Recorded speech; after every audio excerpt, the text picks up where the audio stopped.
So this is our final presentation for the course, and it's on the effective use of the SIOP protocol. I know we've been talking about it all along the way, but this little last bit of information really does focus on rubric that can be used for self-assessment or for like just peer review of each other's work.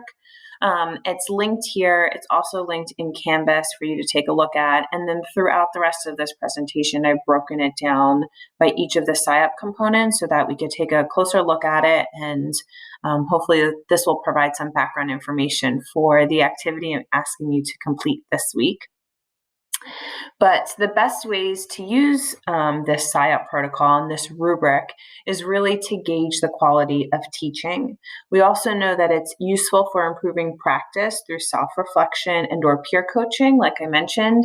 By using the rubric and using these components that we've been going over throughout the semester, it really does provide a common language and a framework from which to work and develop a community of practice. So the language becomes more familiar. And if you are working with a professional learning community or you're peer coaching with someone, it does become this really great framework to then refer to and to look for as you're evaluating other lessons. The SIOP protocol is useful for administrators as well because it provides them a way of understanding the instruction that goes into teaching English learners. Many of you may pursue a path in administration later on after your teaching career begins.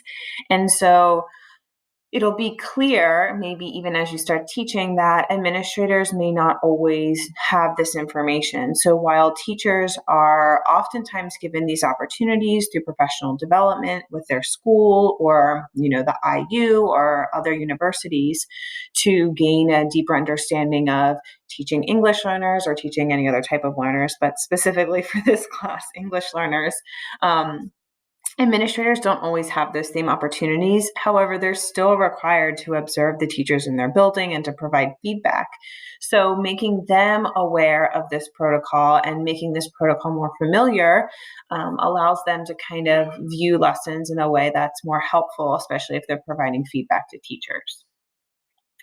So the rubric includes some important considerations, and we'll go through all of that over the next few slides. But some other things to keep in mind as you're jumping into a lesson are the grade level and the ESL level of the student. So it's a good idea to have that background information for this week, and the activities for this week. We won't necessarily have the ESL levels of the students, but for your own practice, it's good to keep that in mind. Knowing the class and the topic that's being discussed, and then whether this is a multi-day lesson or whether it's just a single day lesson. That helps as you're looking at each of the components and, wasn't necessary to go over certain things or really recall information at the start of each lesson, especially if it spanned over a couple of days. So the rubric itself is out of 120 total points possible. And then you'll notice that there are some items within each component that you have the opportunity to check NA, not applicable. And when that's the case, you would subtract 4. There is, like I mentioned, a copy of the rubric linked on our Blackboard course, and that is like a more clear, clean-cut version of this. So it should make more sense when you see the whole rubric together.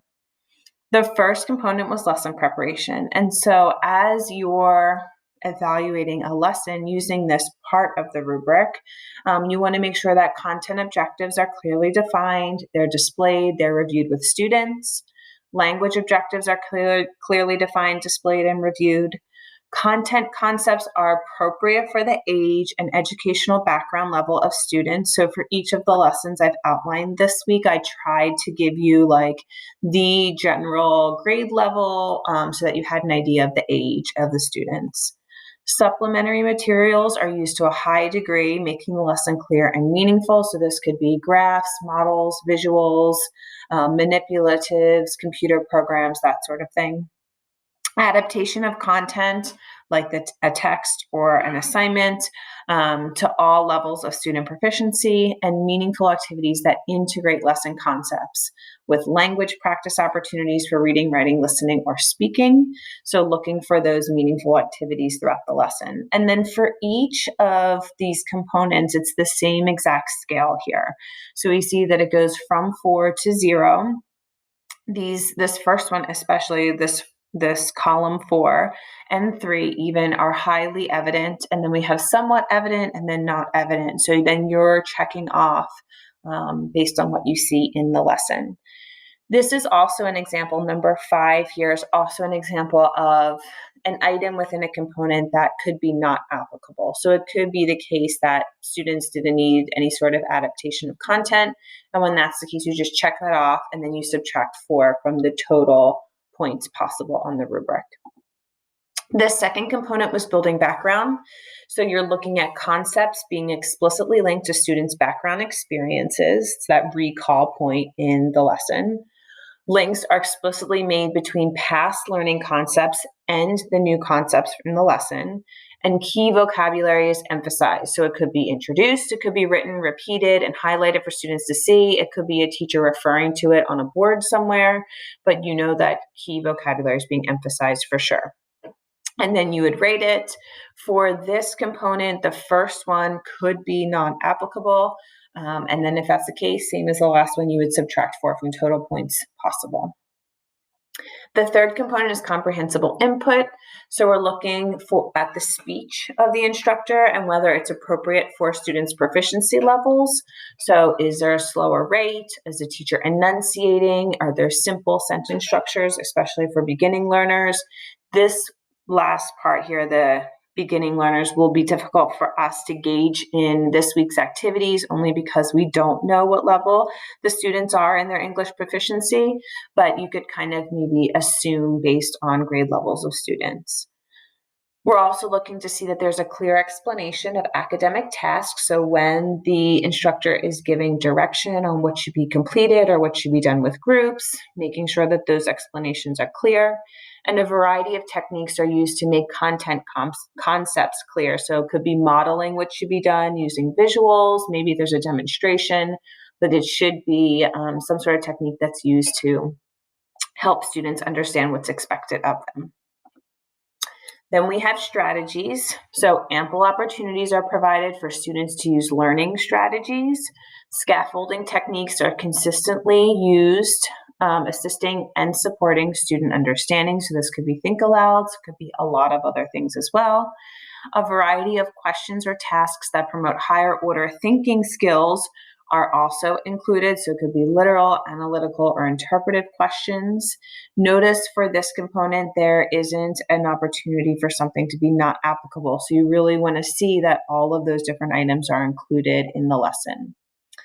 Then we have interaction. So there are frequent opportunities for interaction and discussion between teacher and student and among students. And we know that this should encourage elaborated responses about the lesson concepts.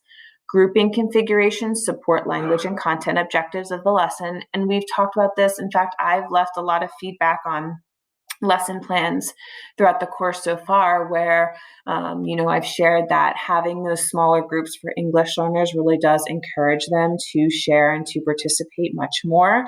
So keep that in mind as teachers are grouping students. Is an English language learner likely to share in that sort of configuration? You're also looking for sufficient wait time for student responses that are consistently provided. So is the teacher really providing the time for students to process the information and then develop a response? And then ample opportunities for students to clarify key concepts in their first language as needed with, some sort of aside up here or a level 1 text. It could also be with an aid if there's an aid there. Practice and application. So this is hands-on materials and or manipulatives are provided for students to practice their new content knowledge. Activities provided for students to apply content and language knowledge in the classroom. And activities integrate all language skills so that we see an integration with reading, writing, listening, and or speaking. But there's an integration among those skills.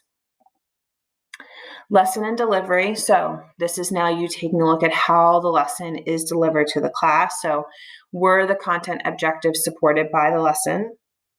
Were the language objectives supported by the lesson delivery? Were students engaged approximately 90 to 100% of that class period or that lesson?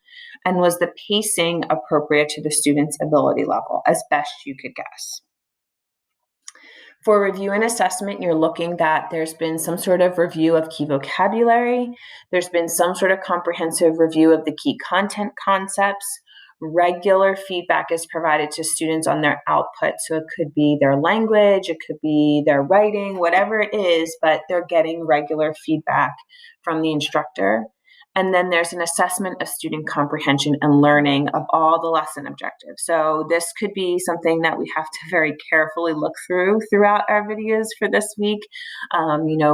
Checking to see that a teacher or an instructor is making their way around the classroom, offering individual feedback. Maybe they're doing group responses and the teacher's gauging it that way.